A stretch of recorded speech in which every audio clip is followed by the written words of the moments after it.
I'm interested in socially assistive robots, robots that help people through social rather than physical interaction. And we'll talk a little bit about what that means later on in the talk. I also play around a little bit with unmanned aerial vehicles, so flying robots, which is really cool. I don't have any here because they're basically flying knives, and indoors, flying knives is not so fun. I mean, it's fun, but then you got to run. Artificial intelligence, and then computer or robot ethics. So how we should be using robots, thinking about when it's appropriate to be using robots. Here at the university, I teach a class called CS 135, Intro to Programming. So that's the first class you would take if you came to UNR and wanted to major in computer science. And Mercedes, who's in the back there, took that from me, so that was fun. I also teach a class called Robotics for Humanity, which is all about how robots can help people and different types of research into how robots help people. And a class that I'm teaching right now called Robot Manipulators. Yeah, we'll see if the slides are going to show up or not. That's going to be fun. Robot Manipulators, which is all about how arms can move. All right, so how did I get here? And why am I here? Why am I doing what I'm doing? And how did I get interested in this? So it started off about your age, a little younger, but about that age. I decided I wanted to use science to help people. All right? And here's how I got inspired that way. So let's just ask a little trivia question, see if you know. Although if you've read the slides ahead of time, you're going to know the answer. But do you know who's probably saved the most lives in the world? All right, it's a man named Norman Borlaug. And he did a really weird thing. He created a hybrid called dwarf wheat. Okay? There's nothing to do with robots, nothing to do with computers. He mixed a couple of different kinds of wheat together, bred them together, like you might have learned in biology class about how genetics works. He bred for certain traits and created a wheat that was lighter and more resilient and therefore had higher yields. And the consequence of this was that over 1 billion lives have been saved in India, Mexico, Pakistan, places where food doesn't grow easily. And he's made it so that food can grow and people can eat. And likewise, at least 1 billion lives have been saved in things like this, using food like this. My other inspiration in science is a woman named Jane Goodall. How many people have heard of Jane Goodall? Oh, a lot of people. Excellent. All right, so Jane Goodall did some very significant work with chimpanzees and gorillas and observing them in their natural habitat. She found that they have societies and social interactions very similar to human societies. And what was greatest about this work was that she just did it. Like, she just thought it was cool and studied things and figured out something new. And just by watching. And what really inspires me about Jane Goodall is the power of observation and the idea that you might find humanity someplace where you might not think it lives, or what we think of as humanity, those social interactions. And you might find those in a place that they don't exist. And, you know, so I was into science and engineering. I really love the fact that we've landed people on the moon. That's just cool. I mean, really cool, right? There's a moon really far away, and we put people on it. That's pretty neat. How many people have seen the movie Apollo 13? Okay. That movie has one of my favorite scenes in all of movies in it, and it's why I got into engineering. It's a bunch of people around a table, and the astronauts are in trouble up in space, and they need help from the people on the ground. And they dump onto this table in the ground station. They dump onto the table everything that they have in the space capsule. And they say, we have to make this fit into the hole for this, using nothing but that. And they figure out how to build a filter and teach the astronauts how to build a filter to save their lives. And there's time pressure, and there's people in jeopardy, and there's a question of, can you get these people home? But what I really love is just the idea of such a simple problem. They had to put a square peg in a round hole, and they figured it out, and they did it in a really cool way. So Sure, there are important people. These are the Apollo 11 astronauts, all right? And they're great people. I mean, they did a really dangerous thing, a really scary thing. They sat on the top of a rocket. They rode it really far away when it wasn't obvious they were going to come back. They landed on the moon. They took off from the moon, which is something nobody ever talks about. But like, we launched a rocket from the moon and got it back to Earth, which is also pretty damn cool. But what I love about NASA and space exploration is it's not just the 3 guys that are in the capsule. It's the people on the ground. There's a flight director. There are 100 people, at least, at any given time that keep the spaceship alive. All right? And these people are not the jocks of this world. They're the nerds. They're the people that love science. And they're the people that save lives. They're the people that help this happen. And without these people, nobody's getting to the moon. Nobody's getting out in space. People are barely getting off the ground. And one thing that I really liked about all this is that this is one of the first times that a computer was used in a really substantive way. You can't just get to the moon by pointing a rocket at it and launching it, right? You can't just do that. You have to actually steer it. And it's very complex. The math is really big because the Earth is moving and the moon is moving, and they're not just moving in neat little circles, and there's all kinds of cool stuff. There's a lot of math that goes into it, and they use a computer to do this. I thought, okay, computers are really cool. And by the way, there's a movie that just came out about this, but there's this whole hidden history about the people, mostly women, that actually wrote those trajectories, that did the math, that did the work. That got people out in space, got people into orbit, and got people around the moon. I highly suggest seeing it. It's a fantastic movie. Okay, computers are important. That's why we landed people on the moon, which is really cool. So what's going on here? How are computers important? And computers have helped save the world, or at least Western civilization. One of the founders of computer science in general is a man named Alan Turing. He was a British mathematician, and he figured out, we had this problem in World War II. Okay? The Nazis were using these messages called Enigma, and they were sending coded messages back and forth. We couldn't figure out what they were doing. We could see the messages just fine, but we didn't know what was going on. And people were trying to break these codes all over the place. And Alan Turing had a team that he had assembled, and he figured out that maybe that you could brute force the math. You could really just, if you tried every combination, it would work. But the problem is they changed the code every couple hours. So you'd have to do it really fast. And so he built this computer. Well, actually, he bought a computer. They were making it in Poland. He bought it, and then he trained it to do what he needed it to do. And they decoded these messages. They were able to start decoding these messages. And it's that information, that intelligence, that knowledge that he acquired that made the European campaign in World War II end years before it had to, and might have actually tipped the balance in the Allies' favor. Okay? So computers may have helped save Western civilization. One of the people that was a pioneer in this is a woman named Rear Admiral Grace Hopper. And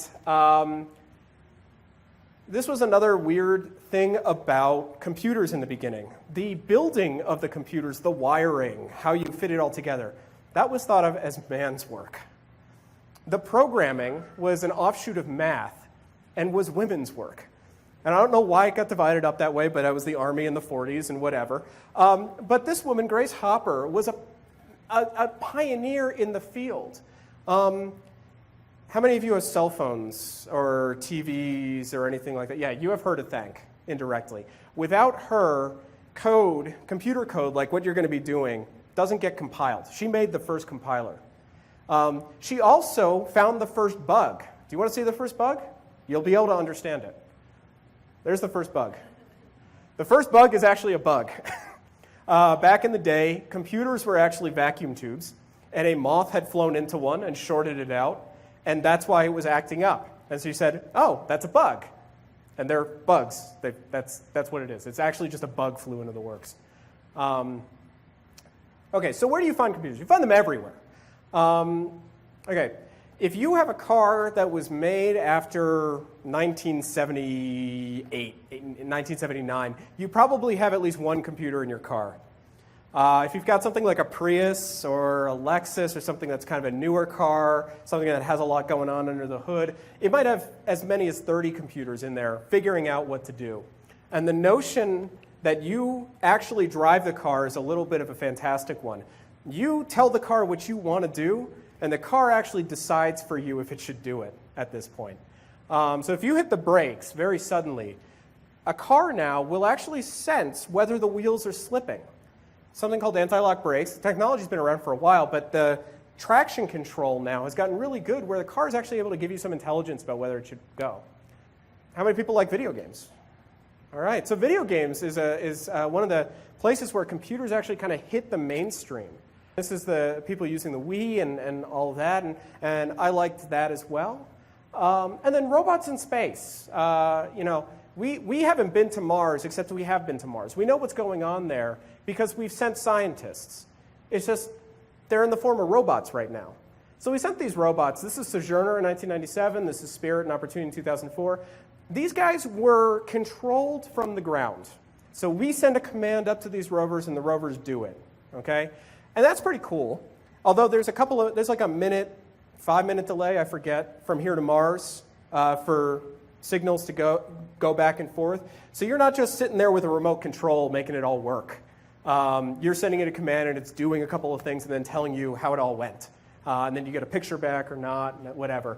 So these robots are kind of dumb in that they wait for a command and all that. This is the Curiosity in 2012. It's about the size of an SUV, so it's pretty big. It's got a science lab on the inside, so it can take samples and analyze them because, well, we sent a rocket from the moon back to Earth, but we haven't done that from Mars yet. So that'll be cool when we can, but we can't yet. So this thing has a science lab on it, and it's huge. It's an SUV. You can't just drop it down on Mars. Anybody know how it got there? Yeah. Well, there's a parachute. That's how we got these guys down. So there's a parachute, and then what else is there? Yeah. We had a robot with a jetpack that we landed on Mars. So here's that. Hello, I'm Hank Green, and welcome to this special edition of SciShow News. 8 months ago, the final stage of the Mars Science Laboratory's launch vehicle pushed the craft to 13,000 miles per hour, ready for its journey to Mars. The Mars Science Laboratory, or Curiosity rover, is a massive interplanetary payload, the largest ever delivered to the surface of a planet, and 5 times larger than any previous rover. The logistics of getting it not just to the surface of Mars, but to a very particular spot on the surface of Mars, boggle my mind. The calm of the first 8.5 months of this journey will end as the spacecraft enters the Martian atmosphere, still traveling at around 13,000 miles per hour. At that moment, the craft will lose contact with us. 7 minutes later, it will be going 0 miles per hour, either sitting peacefully on the surface of the planet, ready to begin its mission, or scattered across the landscape with no sign as to what went wrong. NASA scientists and engineers call this the 7 minutes of terror. As the craft enters the upper atmosphere and jets align it to the perfect entry vector, the friction of the atmosphere heats the heat shield up to 1,600 degrees Celsius while slowing the craft down to a much more manageable 1,000 miles per hour. Still, though, faster than the speed of sound. But while the Martian atmosphere is certainly thick enough to burn up an improperly shielded spacecraft, it is not thick enough to slow it down to subsonic speeds. So that job is done by a parachute. The largest supersonic parachute ever designed, in fact, weighing only 100 pounds and yet capable of withstanding 6,500 pounds of force. But now, I have for you some more scary news, because the Martian atmosphere is so thin, the parachute isn't enough to achieve a safe landing speed, so, you guessed it, a third stage is necessary: the powered descent. The parachute detaches and the falling craft is caught by retro-rockets which slow it further, jetting it away from the parachute so it doesn't get tangled up, and eliminating not just vertical but horizontal speed. The craft now uses radar and cameras not just to see how high it is, but to spot its landing area, so that it can hit the surface in a previously defined area that isn't just safe, it's also scientifically fascinating, at the base of a 6-kilometer high mountain. However, there remains one final problem. If it lowered itself all the way to the surface on rockets, the amount of dust kicked up in that process could permanently damage many of the instruments. So instead, the lander is lowered down on a 21-foot tether, a system engineers call the sky crane maneuver. After the wheels hit the ground, the rocket portion detaches, accelerates up, and then crashes at a safe distance. At this point, and only if all of those things go perfectly, the craft will send out a signal letting us know that it is safely on the planet's surface, and we can all let out a huge sigh of relief.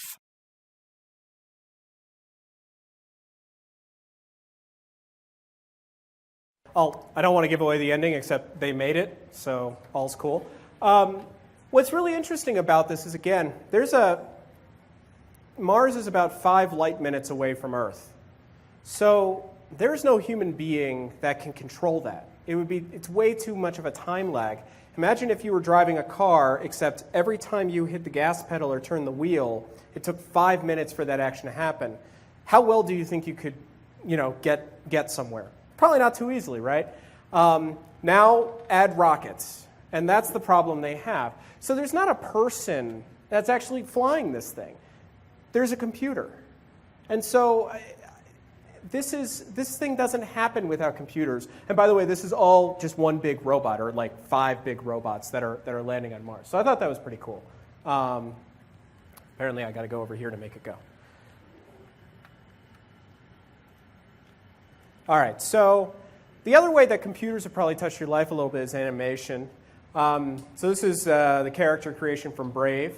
If you'll notice that hair is really hard to do. Each individual strand of hair is animated. And so as they build the character, they're not just building how the body moves, but how the hair moves, which is a completely different problem. And so there was a hair team for this movie, just to make the hair look right, which is pretty cool. It's even more disturbing, it's even more difficult to make Hank from Finding Dory. They went out of their minds on that movie.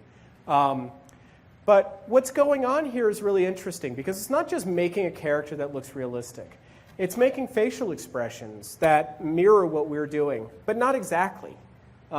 These are characters that are created and animated to create an emotional response, but they don't look perfectly human. This is not something that you could confuse for a person. And so that notion of how a character is created is very interesting. And we're going to talk about that a little bit later on, too. So one thing I want to talk about right off the bat is, if you think that computer science is something that's only for that person who got a computer from birth and has been sitting and hacking at it since the beginning of time, it's not.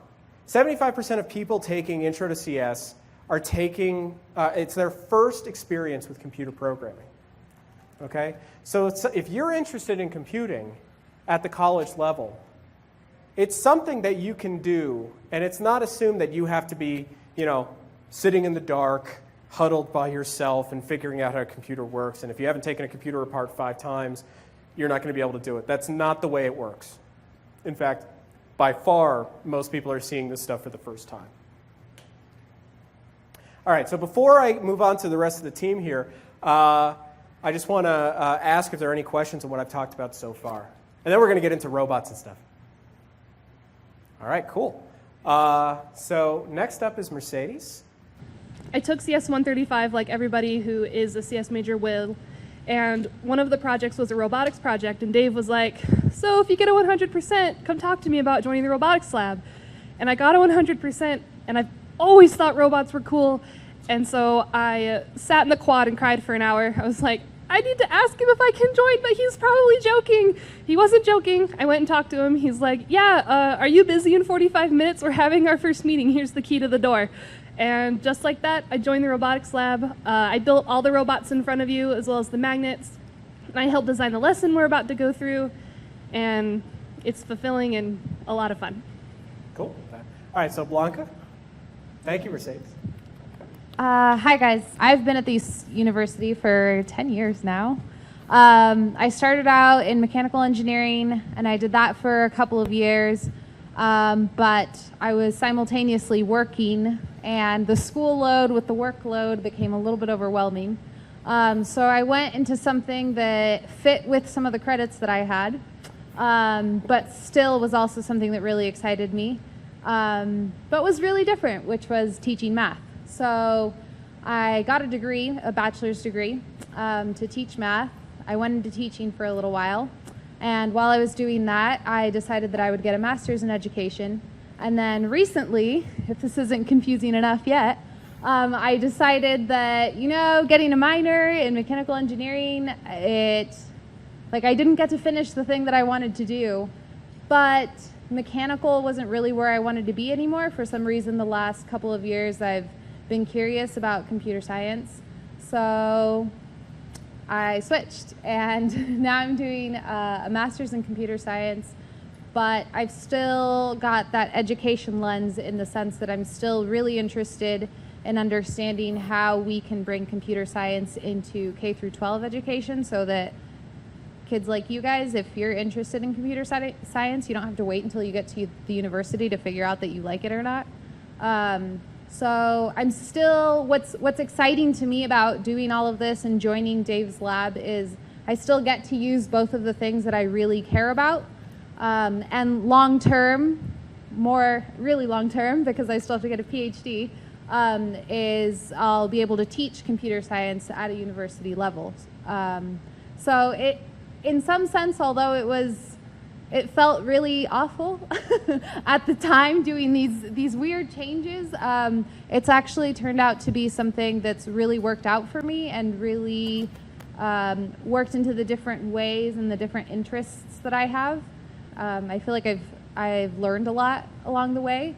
And now, although I'm a graduate student and my technical skills are not where they should be for a graduate student because I haven't had as many computer science courses as other graduate students, I'm still able to make a meaningful contribution as far as research goes because I have those skills from having been a master's student in education. All right, so I should also add that I had been programming in high school. I had been programming a little bit before that. I'd actually been teaching programming when I got to college.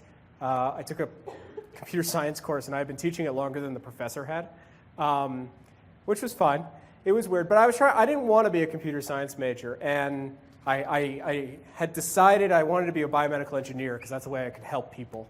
And I got to college, I got to the biomedical engineering classes, and the first class you have to take is chemistry, and I thought I was going to be really into chemistry. This is the first class in my biomedical engineering career.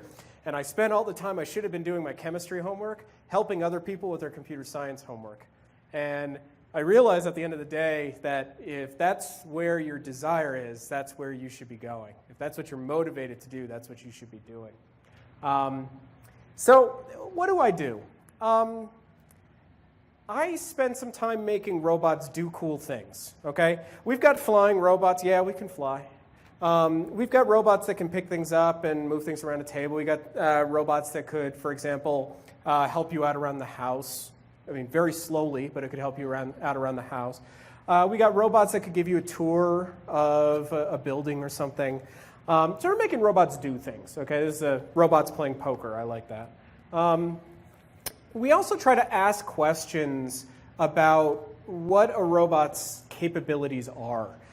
We try to look inside, not just technically, but if a robot was dressed up as a doctor and gave you a medical diagnosis or told you to do some kind of physical therapy, would you actually believe that robot? Would you actually listen to it? Similarly, if you have an agent in your phone, so let's say Siri started giving you medical advice, would you listen? Or would you just blow it off? What would make you listen to a robot or not? What makes you listen to technology or not? And then the other thing is just really the focus for us is not actually on building robots. We don't build things so much. If you want motors that can do cool stuff or sensors that can sense the world, electrical engineers will build that for you. If you want an arm to pick something up, a mechanical engineer will build that for you, and that's great. But at the end of the day, you're left with a thing that doesn't move until a computer tells it to move. That's my job. I make the robot actually think. And that's fun for me. All right, so a little bit of history, and then we'll move on. Robot was first used in a play in the 20s. This was actually a play, and just in case you're wondering, the plot of this play, the first time a robot ever appears in entertainment, the plot of the play is that the robots are taking over the world. So just, if you think Terminator is the place where that originated, no, it's 20s, the first time robot is ever mentioned, they're trying to take over the world. It was an idea of what the value of work is, and what does it mean if a robot is helping you out. If you want to look into literature for some information about robotics, I recommend looking up IRobot, the book. Get the one with this cover, not the one with Will Smith. The Will Smith movie, by the way, is not the book. It's a okay movie. They actually came, when I was a student at USC, they actually came to our lab to record robot sounds that are in the movie, which was kind of neat. But yeah, the book, not the movie. Yeah. So here are the laws. A robot may not injure a human being or through an action allow a human being to come to harm. A robot must obey the orders given to it by human beings unless it conflicts with the first law. So you can't order a robot to hit someone else. That would be wrong. A robot must protect its own existence as long as such protection does not conflict with the first or second law. So these are the 3 laws of robots. The trouble with these laws is that this is like a philosophical exercise. And also, by the way, if you read the book is all about how these laws are a little messy and don't really work out all that well, and some interesting things that can happen. But they're not laws like the laws of physics are laws. The laws of physics are laws, you can draw them out as equations on a piece of paper, and the math works. But this isn't math. This is just a philosophy.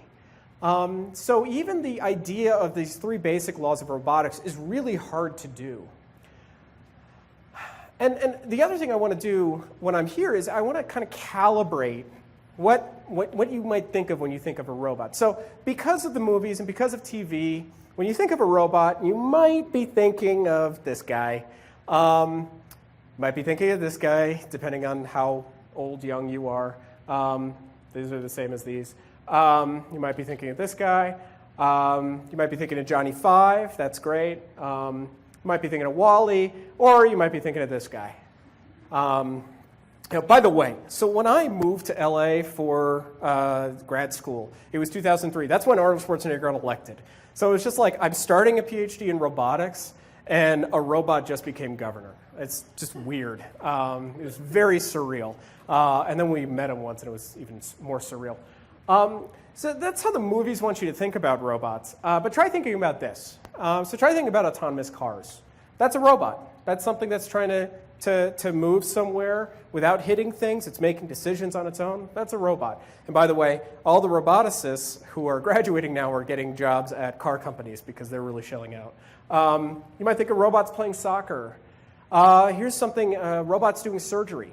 And the way that robots probably interact with your life more than anything else is that they handle a lot of the manufacturing, handle a lot of assembly line manufacturing now. So there are different types of robots. So we've got this guy in our lab. There's some other cool ones. And that's one form of a robot, but they oftentimes look something like this, or like this, or like this. And so there's a very interesting thing about these robots. And these robots have been around since the 70s. Okay? Industrial robots have been around for a long time. And what's interesting, if you look at this picture closely, you'll see these fences. Okay? And these fences are there to keep people out. Okay? And the reason why is that if a person were to go in there, the robots wouldn't care. These robots don't know when people are there.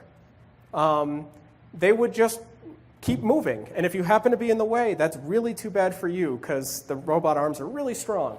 So these fences are to keep people out. These are robots that are not designed to cooperate with people.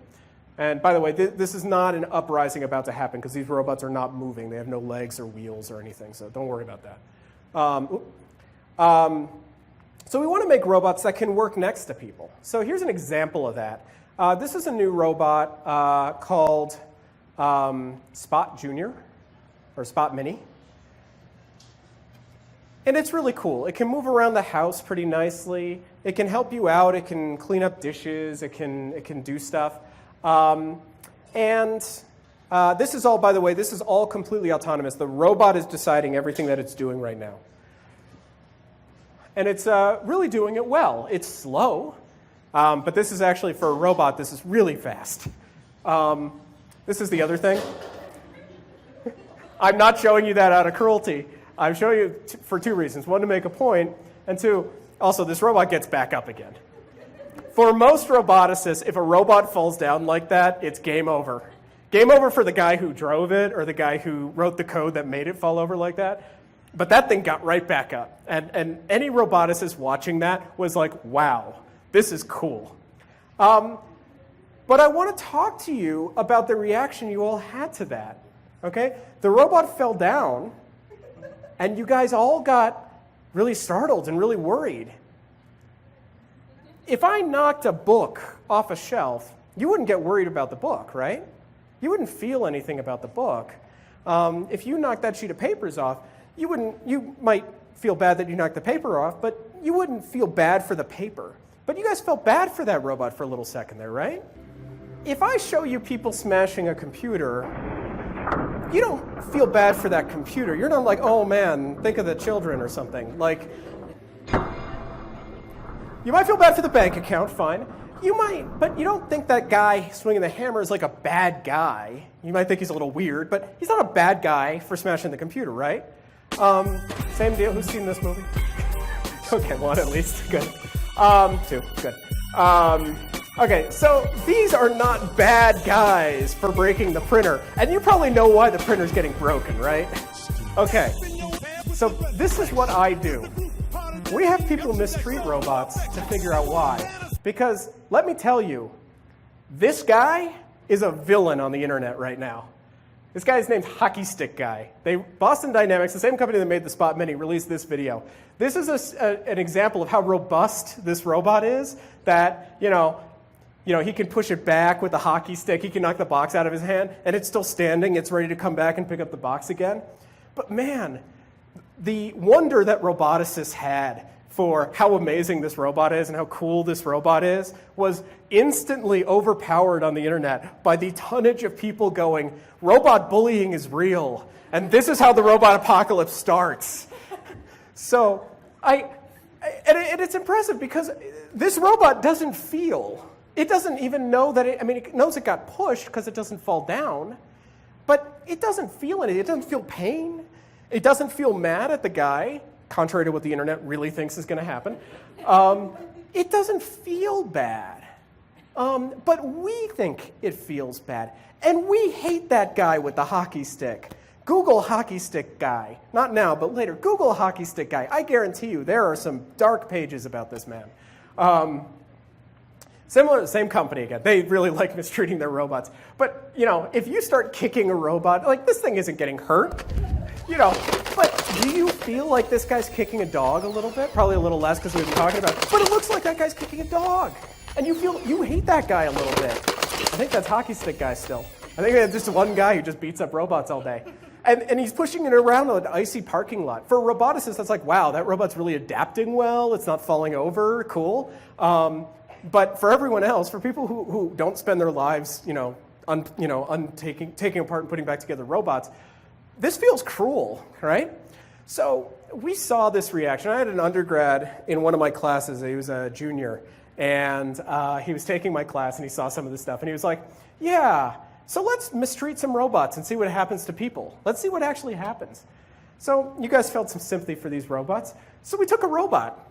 Okay, it's about this tall. It's a humanoid robot. It looks kind of cute. Okay, and we had people play a game with either the robot or the computer acting exactly the same way as the robot. Okay, it would say the same things. It would do the same things, and they would do this task. And a person who was our experiment confederate and our resident nasty guy, and he would say something to the robot would make a mistake, he'd get it wrong, and then our guy would yell at the robot. And then the robot would make another mistake a couple seconds later, and the guy would yell at the robot again. First things first, no one got hurt, And our resident nasty guy is actually a very nice guy. But what was interesting was afterwards, we asked people what actually happened. We wanted to see, hey, was that guy yelling at the robot mistreating the robot? Or was the guy yelling at the computer mistreating the computer? And are participants accepting or unaccepting this behavior in a social setting? I should tell you that not one person saw somebody yelling at a robot and did anything to intervene. Okay? Nor would you expect someone to. If I started yelling at that robot, you probably wouldn't think I'm a bad man. You might think I'm a little weird, but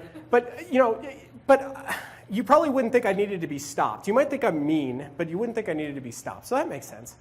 We got 80 people in and did this, and so what we found was really interesting. We asked how sympathetic they were for the robot or computer, and then we either had the person yell at the robot or not yell at the robot. So there are 4 conditions here. And if you don't yell at the robot or computer, people feel not too sympathetic about anything, right?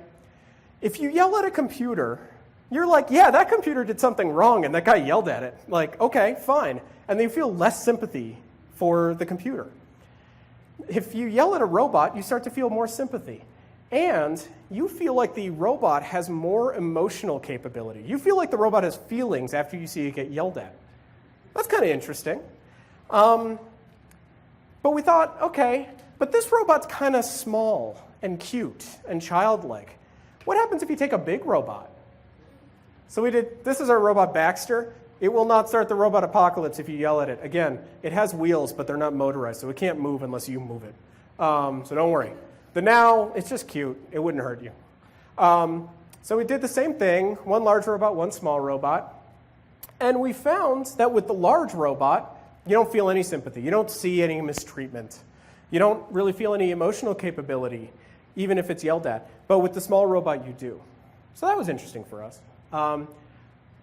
So that's kind of the type of work we do. We actually look at not just how to make robots do cool things, but what's it like for a person to work next to a robot?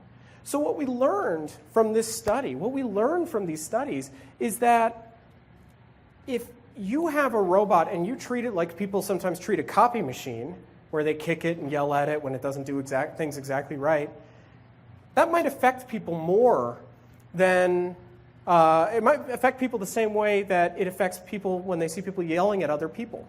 When you see someone mistreating someone else, you don't just feel bad for the person getting yelled at, you feel bad yourself. You empathize with that person a little bit. You don't like watching people getting, well, most people don't like watching people getting bullied. And so it might be the case that in a workplace setting, you want to treat a robot more like a person. We're doing other studies to examine how to do that. We're actually doing team building exercises between groups of people and robots and see how it affects their attitudes towards robots. All right, so I'm going to stop here with the tech stuff, and we're going to move on to actually playing with some robots. But first, I want to give you guys an opportunity to ask any questions you may have. Robots, my job, what I do, what they do, what the path is like, how long it takes, any of that stuff. Yeah? So, as I understood the question, let me just make sure I get it right. You're asking if the people in the experiment were my students or were other people? Yeah. The students that participated in the experiment, we actually just went to the library and was like, hey, we have cookies. Do you want to play with a robot? And they're like, yeah, because the alternative is studying, so okay. So yeah, going to the library on a Friday is a good way to get people, but that's where we went and got people. So it wasn't just computer science people, it wasn't just robotics people, it was people ideally from across the university. So who worked on the robot? So it was people from my students helped make the code and all the stuff that made the robots go. So it was the students that did it. So actually Mercedes is going to be running a study in the next few weeks. I just talked to Ray. It's going to be approved tomorrow. Yeah, she's happy. She's going to run a study in the next few weeks, and she's going to be writing the code with another person who helped write the first bit of code for the study. So yeah, students from the lab are the people that make the robots do the things that they do. Some things like this experiment where it's very scripted behavior, it's very easy to create the code kind of from scratch. So Mercedes is going to write a program, and it'll be somewhat simple in the grand scheme of all things robotic. And then I have other students that are doing stuff that involve multiple sensors, multiple actuators. And those projects probably are going to involve 5 or 6 people by the end when it's done, and a lot of math and a lot of underlying stuff that interacts with each other to make it all happen. And so, yeah, I've got, in my lab, there are about, 10, 15 people? I don't know, 20? There's a lot of people. We have a lot of people. And yeah, they're all working together to do different things. So there's a lot of stuff going on. It's a lot of fun. Yeah?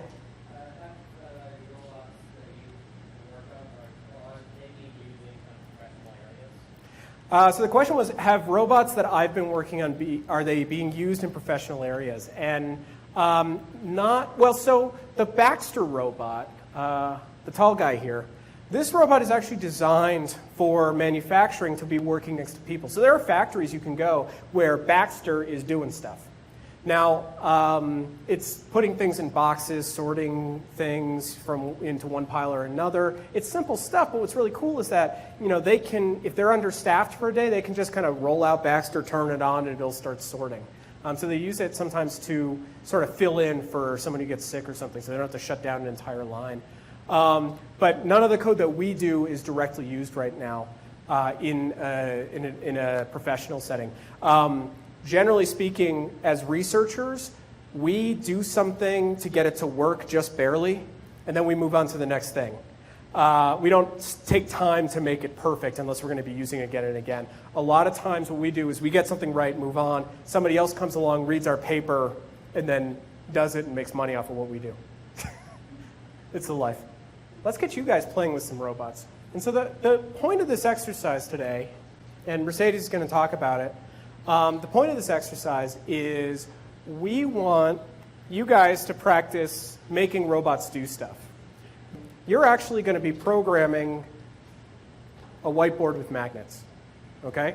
And you're going to write a program on here, and then you're going to hand this to someone else to see how well the program actually worked, okay? So Mercedes will start running through that. You guys basically learned all this with Dave, but we like to start the conversation with what is a robot? Like earlier, Dave defined robots as beings that interact with the world, but for our elementary schools, we've dumbed it down a little. It's just a machine that's capable of carrying out a complex series of actions automatically. Programs are accomplished with code, as Dave said, and we call this code very basically a sequence. So I've put up a sequence on the board, and I really hope that everyone in this room is familiar with it who isn't familiar with the sequence to brush your teeth.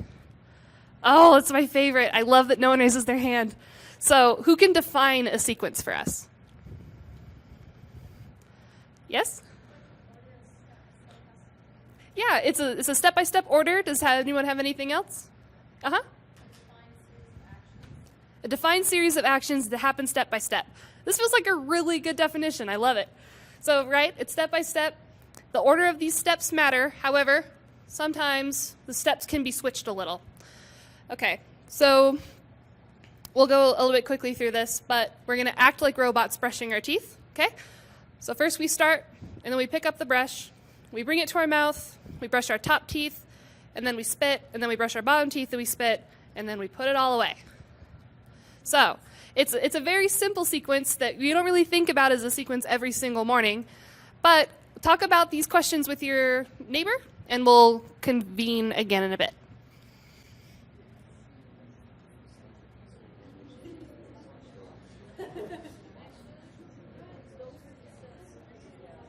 Okay, I feel like that was an adequate amount of time. Who can answer? Did we do this step by step? Yeah, we did. We started at the top and we ended at the bottom. That kind of feels like step by step to me. Did the order of these steps matter? I'm seeing no's and I'm seeing yeses. So who said no? Oh, I know some people said no. Okay, who said yes? Who wants to explain why the order of the steps mattered? You up front, because I haven't heard from you yet. I guess it just matters because you don't want to just say grab brush and then put brush away, because then nothing else. Yeah, that would be silly. If we grab the brush, put it away, and then, well, the rest of that code is still there, so we would still bring something to our mouth, we'd brush top, but there's no brush, we put it away.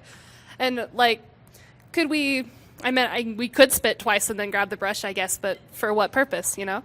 Okay, now, can any of these steps be switched? So lots of yeses. So what steps would you all switch?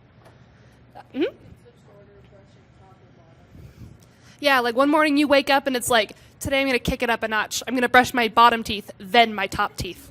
Or could we swap any of these other steps? It's arguable that we could swap the spits, right? They're the same. Or we could even combine top and bottom, just brush them all at the same time like a maniac. Did I miss any steps? Would you have written this code differently? Can I hear from the red girl in the back?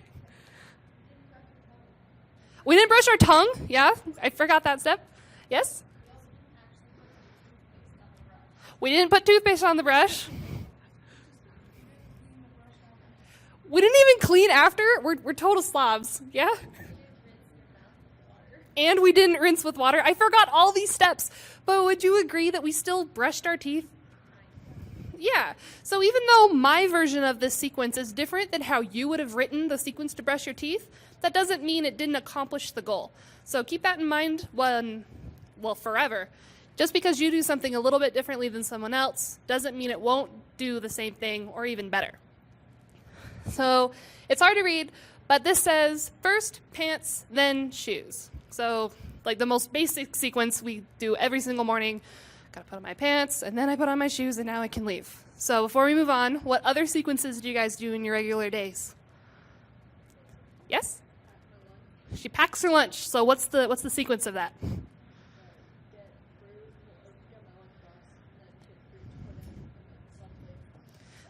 Yeah, so I like it. So obtain pail, obtain fruit, obtain drink, close pail. Good. Okay, so just some ground rules, and this will be a good time to move. If you're not sitting at a robot, please find yourself at a robot. There are only 10 stations, so some groups are going to have to be in groups of 3. I'm going to give you like 2 minutes to do this. There's a robot up here with no human friends, and it looks like a human. Oh, I was going to say there was a human without any robot friends, but it looks like he has a robot friend. This is good. Awesome. I'm really pleased with this. Okay. So something we got to know is that during these exercises, the robots will always start facing forward. This means it's at the 90-degree line. So if you look at the mat, it kind of looks like a semicircle. It should always be facing at the 90 degrees. And we're going to try everything with our human arms and then our robot arms. So take a moment to put a block on your mat like it is on the start mat. So the 2 lines that are actually physically drawn are the 2 lines displayed here. Okay, who has a prediction? Only one team has a prediction? That's like bumming me out. Okay, at least half. Who still needs a little bit of time to make a prediction? Okay, this is good. Who thought the block ended here? Or let's do this a different way. You, where did you think the block ended up?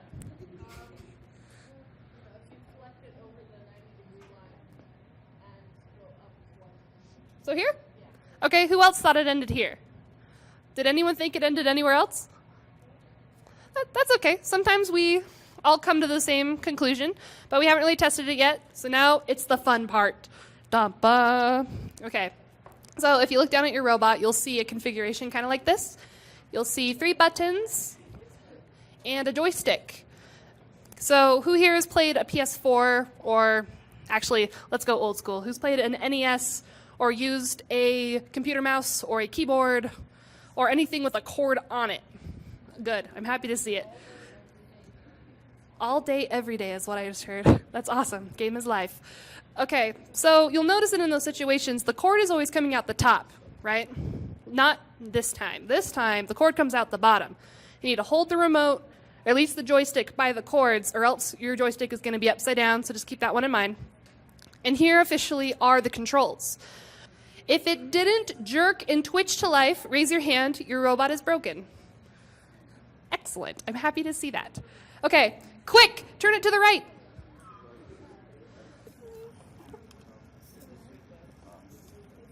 Excellent. Your job's Okay, now quick, turn off your robot. Turn back on your robot. It should have moved and like re-sprung to life facing forward. Okay, who needs a little bit more time to define the height of their blocks? Awesome. Go ahead and follow this sequence with your robot arm now, and we're going to see if our prediction holds true. I'm going to give you a few minutes. Make sure you share the robot arm.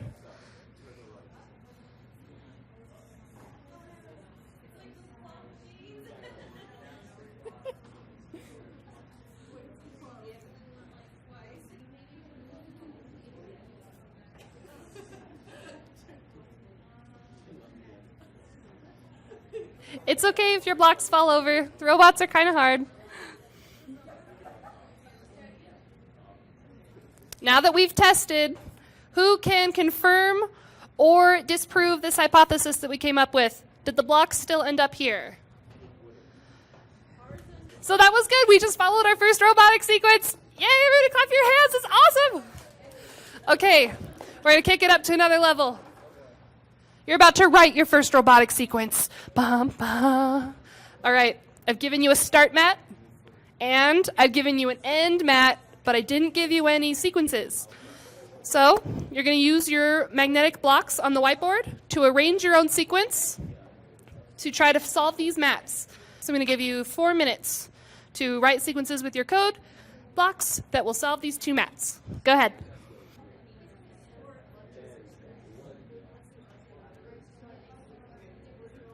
I'm seeing lots of testing with human arms. I love that. Keep doing it.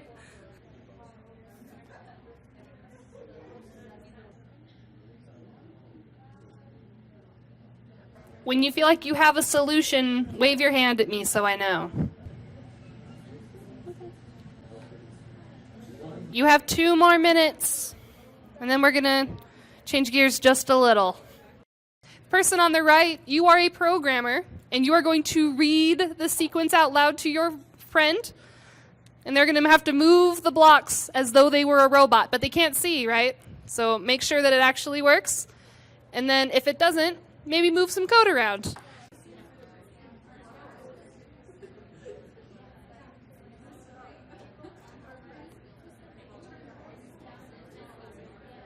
Okay, who feels like they have a working sequence in front of them? Now, this table at the back, everybody look at them. This table at the back said that they had a working sequence. So give them a round of applause as they come up with that sequence. Woo! To the board, come on. This is called code review. It's terrifying. It'll never get less terrifying. And I haven't even done one. So turn left. Turn left again. Put your arm forward.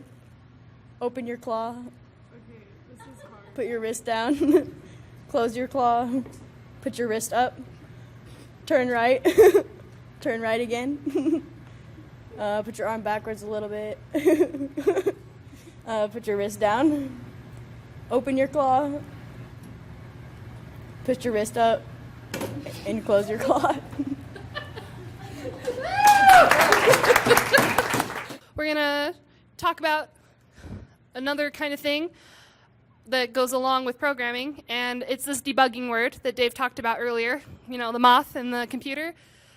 I spend an absurd amount of time debugging code. I do it so much that I dream about it. I wake up in the middle of the night like, oh yeah, if I just did this thing and then this thing, it would do what I want, and it's always really great.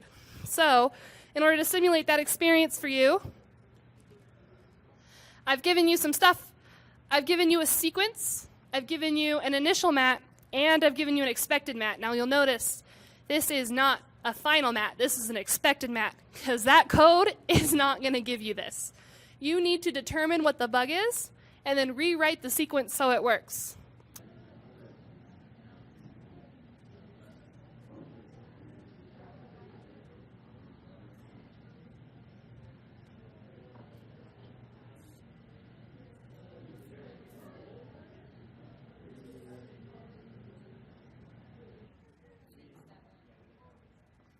Okay, time is up. Ding, ding, ding, ding, ding, ding, ding. Oh man, I wish I had a bell. Okay, so earlier Your peers in the middle of the room found the bug first, so I'm going to pick on them. All right, I'm bringing you the power, and I want you to tell us what the bug was and what you did to fix it versus what your peers did to fix it. Basically, what we did was exactly the same as this group did, but instead of just putting the claw, instead of just opening the claw once it's kind of at the center line, we had to move it forward. Just move the arm forward once, and then you could decide to just either put it down or just let go, which is what this group did. But we just decided to put the arm down and then open, which doesn't really make a difference, but it is just kind of one small thing that we did differently. So. Okay, so this team recognized that all that was really missing was just the move forward, right? Mm-hmm. And so did their partners, and even though they didn't add as many steps as their partners did, it still worked. Now, I'm really excited because you guys get to experience an activity that I haven't done with anyone else yet. So while I set up this next presentation, I want you to all talk with your peers about what you think it means to loop. Loops are a situation that happens over and over and over and over and over and over and over. You get the idea. It happens until we either stop it or something makes it stop. Now, I'm going to give you just something to think about. When we write loops, we look for patterns. Like emptying your dishwasher. That's my favorite loop. You open it, and then while there are dishes, you put them away, right? So the end of this loop is there are no more dishes. I've given you a sequence, and hey, look. It kind of looks like it has loops in it. It has a repeat. Is that a loop? Yeses, nos? I'm seeing yeses. Repeating is looping. So just the same way we did that first activity, follow this sequence with your human arm, then your robot arm, and make a prediction of where this very light-colored blue block is going to end up. All right, we have about 2 minutes. So with all the haste, remember that your robot arm starts facing forward. Now, when I said it had to be quick, I meant it. We are at time. So let's make some predictions. Where did the block end up? This team in the middle. Basically, we said that it would just end up at the other end of the map, so directly off, yeah. So your friend said it would be right here. Who agrees? Who disagrees? Excellent. I want you all to give each other a round of applause because not only have you completed sequences, but you did a loop. Ah! It's the best. Now, I'm sorry to say goodbye, but it's time to say goodbye.